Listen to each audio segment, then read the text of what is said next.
Welcome into today's Sports Stove podcast. Today we are joined by a special guest, Fox Sports radio host, contributor to KSR, Kentucky Sports Radio, and host of the Aaron Torres Podcast, the second best sports podcast out there next to this one. Of Yeah, course, thank you. it's Aaron Torres. Aaron, thanks for being with us. Vince, my man, it's my pleasure. I know you and I have been trading direct messages trying to get this done for a while, so I appreciate your patience with me. Happy New Year, and I'm excited to join you.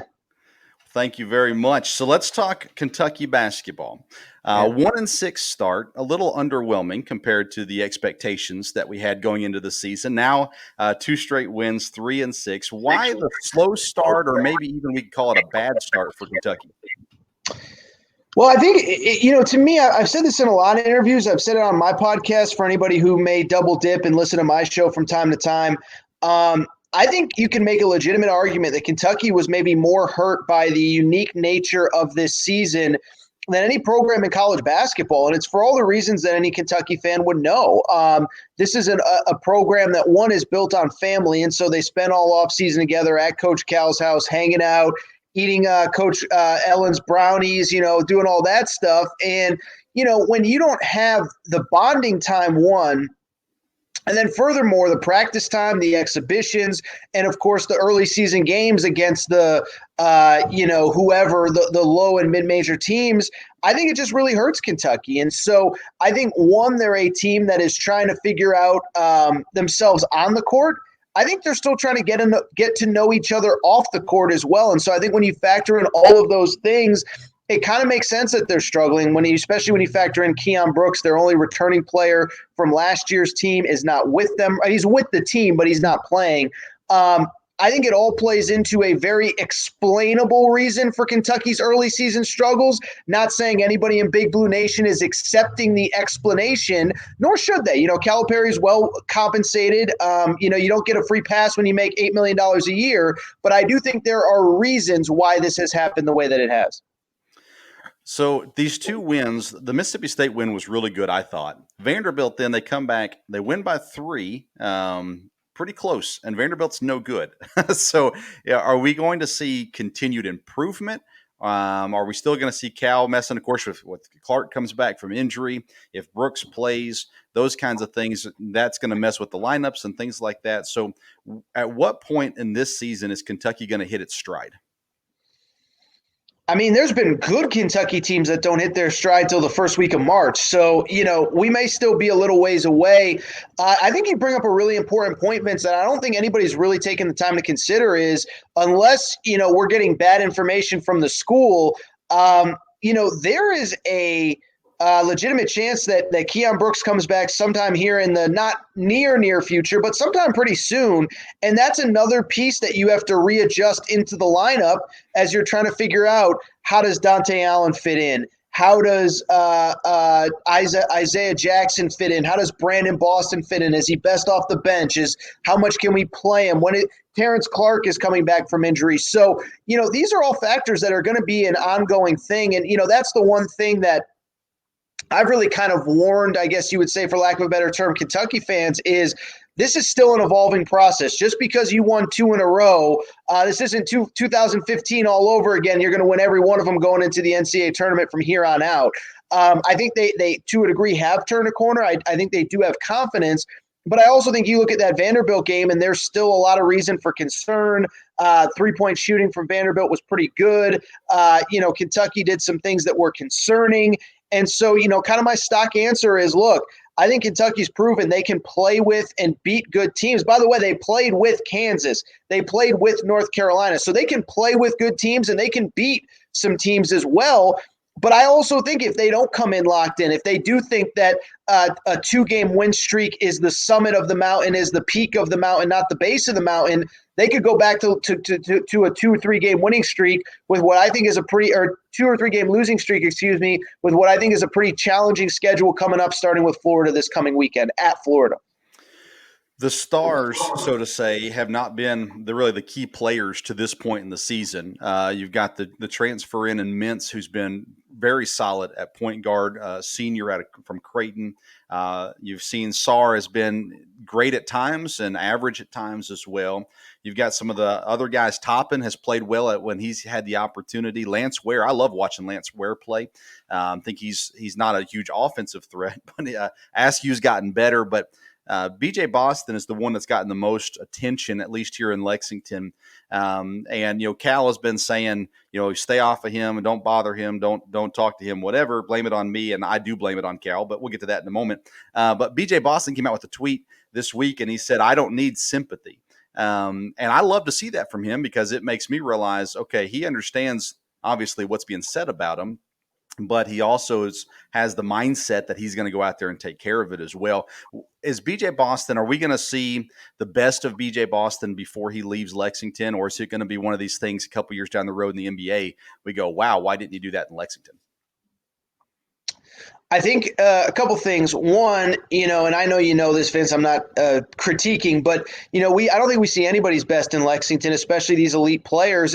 But it is funny though, because I thought he did have a skill set that would translate well to college. I was saying all offseason, I think Terrence Clark's best basketball is going to be years removed from when he's in Lexington, and we might look up and say, where was that guy in his 1 year at Kentucky? And so, we're not going to see BJ Boston's best because we don't see anybody's best, but it can't get worse. And I feel so bad for the kid. And I think he's right. There is no sympathy. He's a 5-star. He's got hundreds of thousands of followers on social media. He has built some of this expectation himself with some of his preseason comments. And so he's not to be absolved here. And, oh, by the way, it's Kentucky. You come to Kentucky to be in the spotlight, be in the fishbowl, be under the microscope because it prepares you for the NBA.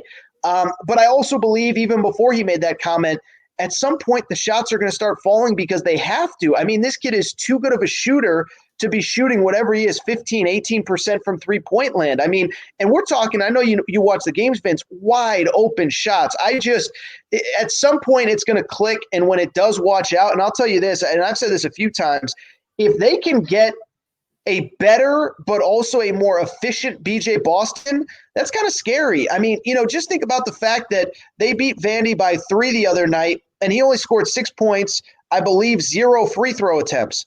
He could very easily have gotten to the line 3 more times without taking away anything from anybody else. And all of a sudden you go 5 for 6. All of a sudden that 3-point win is an 8-point win, and it's not even competitive. And so I'm optimistic that he'll get it figured out, but it's just I don't know that I've ever seen a player this good with this much hype struggle for this long. I mean, Tyler Hero had a 3-week period maybe where he just didn't look like the guy that we thought he was going to. There's been others at Kentucky, outside of Kentucky, but I mean, to just a kid to be missing wide open shots, it's just unbelievable to me. It really is. So that brings us to the coaching. Coach Cal, let me ask you this. What do you think is Coach Cal's priority when it comes to Kentucky basketball? And I ask it meaning this. Is his priority winning? I know he wants to win. I'm not questioning whether or not Cal wants to win. Is his priority winning national championships, or is it getting these kids to the NBA? It's the $1 million question. It's the $100 million question. It's the $1 billion question, billion with a B. It's tough. It's tough. And I have struggled with this internally because one of the things I've always given him credit for, he does put the players first. And if a player wants to go make money, whether it's overseas, whether it's in the G League, whether it's to take your chance as a pro, or whether it is as the number 1 or number 2 overall pick, he encourages them and he doesn't hold them back. I do think somewhere along the way, though, it's been a little twisted. It's been a little mixed up in that he's paid $8 million a year to win basketball games at Kentucky. And if a byproduct of that is that he makes a lot of people rich in the process, that's even better. And it probably should be, right? Because you're not going to win games if you don't have good players, but the byproduct needs to be winning games. And I don't want to say that, he's gotten away from that, because I don't think that he has. I still think he wants to win as much as anybody, but I do think at least publicly he gives off the perception that he views Kentucky as more of an NBA feeder system than he does a college basketball program that's trying to win college basketball games. And by the way, I think you can do both. I think and I've been more critical of him in the last 6 weeks than I have been in the last 15 years. But, I think you can do both. And I think as critical as I've been, it's easy to forget they went, they won the SEC last year. I think they went 15-3 in the league. I could be mistaken on that number. It wasn't that long ago that we were talking about get this team to the tournament with Emmanuel Quickly and Tyrese Maxey and Nick Richards. They could win a game away from the Final Four. And so absolutely you can do both. But I do think the fans that are sitting there saying too much of a priority is getting kids from high school directly to the NBA and not enough is what is going on in their time at Lexington. I think it's a fair criticism. We'll see what happens. We'll see if this team turns it around. But I think it's a fair criticism. And by the way, I'll wrap and I'll toss it back to you by saying I do give him credit. The Vanderbilt game, he did not have the 5 best long-term NBA prospects on the floor in crunch time. He had the 5 guys that were playing well and were going to help him win that game. So to a degree, he absolutely deserves credit for that. But I also think in the bigger 30,000-foot view as the guy who just signed a lifetime contract and in theory is going to be there another, maybe 6, 7, 8 years, it's got to be a balance. It's got to be at least a balance of both. And publicly, you probably would do yourself a few favors if you discussed it more in the terms of winning games at Kentucky rather than just being an NBA feeder system. Yeah, and he's gotten a lot of flack, especially this year with the Dante Allen situation, not playing Dante Allen, and kind of just that very obvious to everyone that the 5-star guys were getting the opportunities that some of the other guys who, now again, how many times have the fans been right? Not very often, but with Dante Allen, they appear to be right with saying he needs to be playing minutes, and they finally got him in. And he succeeded, did okay in the Vanderbilt game as well. And Cal said hid the locker room, and you mentioned on your podcast, he said it's on tape. You can see it for yourself. He said, now someone's going to be losing minutes because Dante Allen earned those minutes. And, but I think it's interesting to watch that ridicule. It's always a pressure area in Lexington when it comes to basketball. But this year it seems a little heavier than what I've noticed in the past. Definitely a lot more people criticizing Cal more so than they have as a whole, I think, in the past. How much did Kenny Payne matter to this program? It's interesting, because Kentucky fans and really even media members who were there every single day brought this up right away when he made the decision to go ahead and leave. And I don't know that I guess I would probably put it best by saying I don't think I necessarily had a really strong opinion on it. And I do think it works both ways, where I can see on the one hand him just being the good cop. The one thing that I think I was critical of that I don't really know that anybody else picked up on, I watched a lot of those games early, and when the team was struggling, I didn't see a lot of coaching from those other guys. And I understand that, Jay Lucas is new. I understand that Bruiser Flynn is new. I understand that Tony Barbie's in a new role. But when you have the highest paid, by my estimation, staff in America, you need some coaching on the sideline. And that's not even Calipari's fault. If somebody needs to take these kids aside and say, this is that, whatever. But I do think not having the good cop to Calipari's bad cop is there. I don't know that it's hurt necessarily in recruiting. For me, it's hard to know. I wasn't in the building every day. I don't cover the team every day like you guys, where I'm talking to players every day. Now, I certainly know players and families and AAU people that have been involved with the program for years. I would say it's a lot, but I would say at times it's maybe a little bit overblown. And when a team struggles the way that Kentucky did to start the year, I think everybody's looking at straws to grasp at. And I think that was an easy one that, again, was maybe a little bit overblown. Something you talked about on one of your recent podcast episodes was conference tournaments. What's the possibility of us not having a conference tournament this year? And with that, how does Kentucky make the tournament if there is no conference tournament? Well, and I think that's a huge X factor, right? If you're a Kentucky fan banking on going to Nashville and winning 3 or 4 games, that possibility might not be there. The way that I'm kind of viewing conference tournaments at this particular moment, always subject to change day by day. We're recording here January 7th, is I look at them almost like bowl games, where some of them went off and it felt pretty normal and there were people in the stands and all that stuff. Some of them got canceled altogether. Some of them were scheduled to be played and weren't. And I think that, I think a lot of conferences are going to have some tough questions to ask when it comes to that circumstance. I think for the major conferences, if it's an opportunity to get another team or two in the tournament, maybe they take advantage of it. But you have to weigh the risk reward of, say, let's take out the SEC because I think there's a lot of balance. But let's take the ACC, right? You know that Pitt, Wake Forest, I'm trying to think of the bad teams, Boston College, those teams aren't going to win a tournament, right? And so is it worth – and first of all, you're probably not going to have fans in the stands.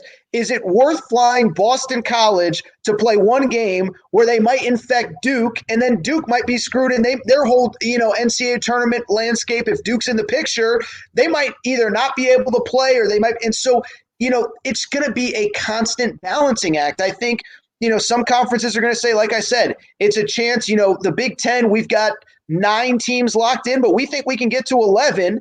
And if Penn State can pick up 2 more wins, they might get in. A one-bid league that, maybe they just say, look, this is our best chance to get our best team in. Does a conference like, say, Conference USA or the WCC with Gonzaga say, this might be a chance for us to get a second or third team in? So I'm not ready to rule out that they will not happen, and I'm certainly not ready to wrap my head around the possibility that they're going to happen the way that we know them. But I would lean it more towards there's fewer of them than normal. Maybe they start earlier than normal. Maybe the format is different where, the ACC doesn't bring all 15 teams. Maybe they bring the top 12 or the top 8 or whatever. Listen, one thing we've learned in sports this year, everything can change. We might move back the national championship game in college football, for Pete's sake. So, if we're talking about moving back NFL playoff games and college football national championship games, I think the idea of the ACC tournament or the Pac-12 tournament looking different than normal is probably not all that surprising to most people that have followed sports the last 12 months or so. The Wildcats, of course, in the SEC conference, the SEC basketball has gotten better. I think coaching staffs have gotten way better over the last 5 years or so. What is the teams right now? It seems like Tennessee and Alabama, Florida as well, and the SEC. What teams are the most dangerous teams in the SEC this year? I think you nailed them. The first one that comes to mind is Alabama. And I've said this a million times. So for anybody who's heard me on any other platform, I've talked about this. But, Nate Oates, the Alabama head coach, after the out-of-conference portion of the season, they were 6-3. They basically had no impressive wins. And something was going on in that locker room. And Nate Oates suspended 2 guys that were starters, John Petty and James Rojas. And whatever the reason was, they came back, and Alabama's 3-0 since then. They've looked awesome. They won at Thompson-Boling Arena. They look really good. Tennessee, I think, has actually played pretty poorly the last 2 games, but I do think that they're going to be there. Florida, I've been critical of Mike White, but I think he's got them playing pretty well. And you go on and on down the list. I think LSU is a challenge. And I would flip it too, and it goes back to what we kind of started with Kentucky of there's no off nights in this league. Like you said, the coaching is so good where, I don't think Ole Miss is a great team, but you let them play the knock them down, drag them out game that they want to play in the 50s where they can get up in you, they're going to beat you. Texas A&M is going to get better. Buzz Williams, people forget, was the SEC Coach of the Year last year. They're going to get better throughout the season. I've mentioned all the top teams. So to me, it's interesting where we're at with this conference where, like you said, there are no nights off. It's a credit to Kentucky, by the way, to getting to 2-0 to this point. There's only, I think, 2 undefeated teams left, Alabama, Kentucky, and South Carolina, who just played their first game. And they might have even lost. I can't remember. But the point I'm trying to make, there's a lot of good teams that can beat you if you don't come up. So it's a testament to Kentucky that they have gone 2-0 so far, but it's also the reality of if you don't show up every night, you can lose just about any game on this schedule. You really can. I grew up in Middle Tennessee in Murfreesboro, and for the longest time, I had no idea Tennessee had a men's basketball team. Wow. We knew about the Lady Vols, didn't know about the guys, and so I grew up a Kentucky fan because my dad hated Vanderbilt, so I couldn't cheer for them. So that's what I grew up a Kentucky fan, and now to see that Tennessee is one of the top teams in the nation is just blows my mind to see where they've come, where they're going, and they've done it. It seems like primarily with those, not top tier recruits necessarily, not bad players, but they've been able to bring them in to work with them, to grow them, and now they've got them for a couple of years and can do something with them. A testament to them for sure. I'm a huge Nate Oates fan. My claim to fame is Nate Oates' dad taught one of my Bible classes in college. Oh, wow. Okay. So I don't know if my brother-in-law played football with him actually in college. But anyways, awesome. None of that matters because he won't return any of my messages. So let's talk about the other basketball teams in the nation. Gonzaga, they sure look for real. Baylor, I don't know a whole lot about Baylor. What about those top two teams? Do you see them succeeding going forward? Are they legit championship contenders? So it's wild. I'll tell you about Baylor because somebody asked me about them. First of all, it's crazy in this world that we live in. They're 10-0, and I believe only 2 of their games have been on national TV at this point, which in 2021 is just absolutely insane. We all know the deal. They were supposed to play Gonzaga. They were supposed to play Villanova. So many of their games got canceled. They just filled in where they could. But I'll tell you this. How about this first stat? Because this blew my mind when I saw it. Baylor has played 10 games. They have 6 players on their roster who have taken at least 23-pointers this season, attempted 23-pointers, which means there are 6 players who have attempted at least 2 3-pointers a game. All 6 players are shooting at least 40% from the 3-point line. And so that's what you need to – I just found – I'm not claiming to be some I think I know a lot about college basketball, but I learned that one myself when I looked up some stuff this afternoon. So it's they're special, man. And, they were good enough to win it last year. I think they caught everybody by surprise, but really they lost one key low post player. And I was wondering, I knew the guards would be good, but would they get enough interior play? And I think they're getting just enough interior play. All the guards are better. This was a team that won 22 games last year, didn't lose a single game in the months of January or December. And I think they're better this year. I do think they're the biggest challenger to Gonzaga. I think, as people start to kind of wrap their heads around college basketball the next few months, I think 3 things are going to stand out. I think they're going to see that the Blue Bloods are struggling. Maybe Kentucky is getting on the right track, and maybe by the time people look up and the end of the Super Bowl, Kentucky will be 9-7, and all of a sudden they'll be in a much better place. But I don't think Duke's getting any better overnight. They barely beat Boston College, and North Carolina has 2 really close wins in their last 2 ACC games. So I think 1 is going to be that. I think 2, I do think Gonzaga and Baylor have separated themselves from the pack. And I think 3, the Gonzaga going into the tournament undefeated talk is real. And I don't know how you feel living in that SEC country, but I feel like for the first time, people that are fans of power conference teams are bought into the Zags. They saw what Gonzaga did against Iowa, the preseason Big Ten favorite. They saw what they did against Kansas, who's always elite. They saw what they did against Virginia. And I think people are really bought in. So to me, those are going to be the 3 big storylines, with obviously 2 of them involving Gonzaga, another one Baylor. But I do think Gonzaga, Baylor 1-2, and then there's a little bit of a gap after that. Let me ask you about 2 teams you've talked about on your podcast. Let's start with Texas. Shaka Smart. I've got a friend on the radio here in Lexington. He is not a Shaka Smart fan at all. Likes to bash him a fair amount. Texas looks pretty solid this year, and they've not had a whole lot of respect up until this point. I didn't know I hosted a radio show in Lexington, because that sounds like me for the past 4 or 5 years. Look, the guy's recruited well, but he hasn't won. And, this is just a half-baked theory of mine, but I think there's some merit to it. If there was no pandemic, I don't think he'd be back this year, and I'll tell you why. We saw this weekend with Texas football. Their AD kind of operates in the shadows, and he doesn't give you that pink slip until he's got somebody with boxes ready to move into your office. And the fact that it took 3 weeks for Texas to make a statement that Shaka Smart was coming back in 2021 leads me to believe that they beat around the bushes, and they were just having trouble making a hire in the middle of a pandemic last offseason. But credit to him. They bring back a lot of guys. They bring back veterans that have been in the program, and it's a constant conversation in college basketball. It's a constant conversation in Kentucky with John Calipari. but those guys have developed in that program. They've taken lumps in that program.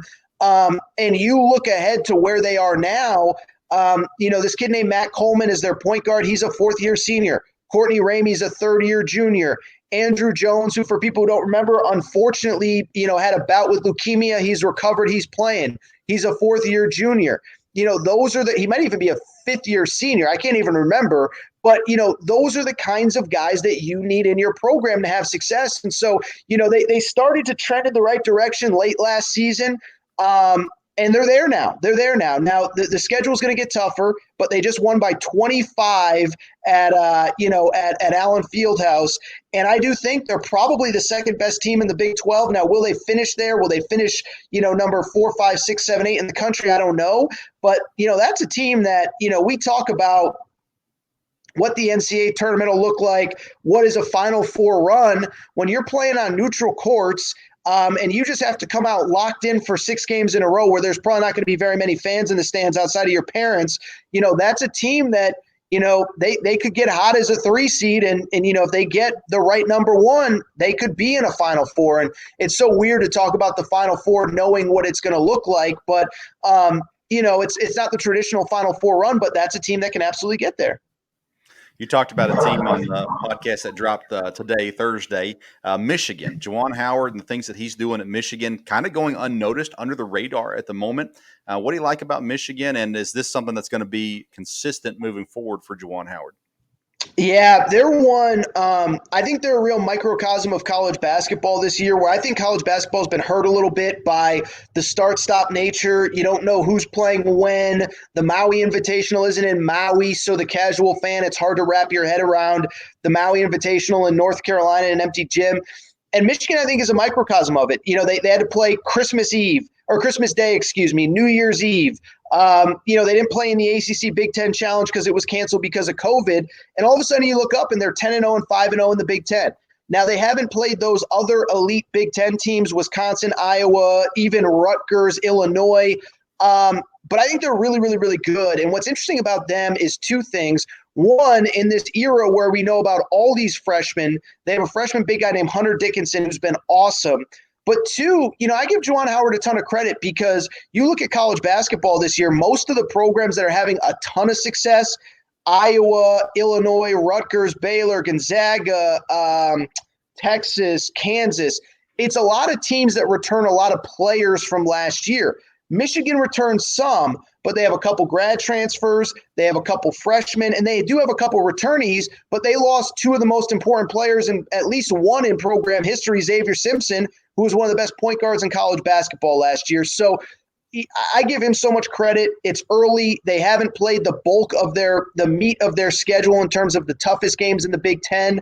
But that's a team. That's another one. They just do what they do. They play great defense. They rebound the ball. What I've noticed more than anything this year, I just really like the teams that don't beat themselves. Wisconsin, Tennessee, and maybe it's because I have to watch every Kentucky game as part of my coverage with KSR is, you watch enough Kentucky games where they dribble it off their foot and they jack up a 3 with, 2 seconds left on the shot clock. You appreciate the teams like Wisconsin, like Michigan, that just do the things you're supposed to, take care of the basketball, don't turn it over, hit open jump shots. And I think Kentucky's getting there, so that was a little bit of a cheap shot at Kentucky. But that kind of stuff stands out, and Michigan's one of those teams, veteran team that doesn't beat themselves. One more thing for you. How is the name and likeness going to affect recruiting and the parity of college basketball? I don't think parity is as big of a deal. I think the transfer portal is going to be a huge factor, though. We saw a second McDonald's All-American, one from Oscar Tshiebwe, who Kentucky fans know well, but then Damari Burnett, who was a McDonald's All-American last year, just entered today. And it's funny, I first noticed this, Eric Musselman, who's the head coach at Arkansas, when he was at Nevada, he went to a Sweet 16, and they were this great underdog story, and they had a starting lineup that had 2 guards that began their career at NC State and one that started his career at Purdue. And when you have 3 guys that are Power 5 caliber players, I don't know that you're the traditional underdog in the sense that we think of a 13 seed or a 12 seed. I think they were a 10 seed that year. they're not the way that you think of those teams. And so I think the transfer portal is going to be the great equalizer, not just at that lower and mid-major level, but as a way for the teams like we see in the SEC. Arkansas to quickly upgrade their roster. Alabama, a quick way to upgrade their roster. Texas A&M, Auburn, whoever, where you can get some guys that you might not have been able to get out of high school, and then all of a sudden, if Kentucky's starting 4 freshmen and you got 3 upperclassmen and one of them was a McDonald's All-American, it's a difference. It matters. And so, by the way, I'll give John Calipari credit too, because I think he finally understands it. I'll tell you, a story that I haven't shared on my podcast yet, but I probably will, is I reached out to this, I mentioned to a staff member at Kentucky about 3 years ago, a high major transfer that I thought wanted to transfer back to the SEC, ACC portion of the country, and I thought could help Kentucky. And he just said, Cal doesn't do transfers. And this is a kid that's contributing big time right now. And I won't say the kid's name or what school or even the conference, but just Cal didn't do transfers 2-3 years ago. And so to see him come full circle, I mentioned Oscar Tshiebwe. Kentucky's going to be in the mix for him. I give Calipari credit, but I think it's going to be an equalizer. With the name, image, likeness stuff, I don't know that it's going to matter as much as people think. I think it'll impact I think it'll impact football more, than basketball, because basketball, the best players, they still at the end of the day, as long as the one and done rule is in place, they want to come to the place that can get them to the NBA as fast as possible. And that's still going to be Kentucky. That's still going to be Duke. That's still going to be Carolina. And yeah, you're going to have the outliers like an Anthony Edwards, like a Darius Garland, like a Ben Simmons. But I still think the vast majority are going to go to, again, the UCLAs, Kentuckys, North Carolinas, whomevers. And so I don't know that name, image, likeness is going to have as big of an effect on basketball as it will football. But I do think the transfer portal is an X factor where you use the word parity. And I think we're going to see a lot flatter of a surface in college basketball where you're just not going to have those teams from even 6 or 7 or 8 years ago that have that group of upperclassmen and then have the underclassmen below them that are willing to sit on the bench and learn and bide their time. I just don't know that that's going to be the case going forward. All right. Thank you. This is Aaron Torres. You can find him on Twitter at Aaron_Torres. Find him on Instagram at Aaron Torres Pod, and on YouTube, Aaron Torres, and the host of the Aaron Torres Podcast. I am a subscriber and a listener. Oh, man. I enjoy How's the the show going? Is it okay? I was doing so much football, and I just feel like there's nothing in basketball to talk about other than Kentucky right now. Still a good listen? I'm okay with talking about it. Yeah, no, it's been great. I've enjoyed it. I like the guests you have on, and yes, and appreciate that. And it's all for me. I personally love interviews. I love listening and hearing things from different angles and different perspectives and things like that. And so that's always a good time to listen for sure. I will tell you, as we get into the new year, there will be more interviews. I had a few people, how come you don't do any more interviews? Well, nobody wants to do anything extra around the holidays. I'm sorry I couldn't get Chris Beard or John Calipari the day before Christmas. Forgive me, people. But yeah, man, no, it's a fun show. And I appreciate support from people like you, man, because, I work really – we all work hard. I'm not saying I work hard because I want a pat on the back, but I love doing what I do. And I just want to say I couldn't do it without the support of people like you, Vince. So thank you. Thank you for giving me your platform to kind of share some of what I do. And who knows, hopefully a couple, we trade, hopefully a couple people find out about me through you. Hopefully a couple people find out about you through me, whatever. But I appreciate your support. I really do. Well, thank you so much for your time. You didn't have to do it, so I sure appreciate that as well, and your kindness today and all the input that you had also. All right, Vince, thank you. Thank you.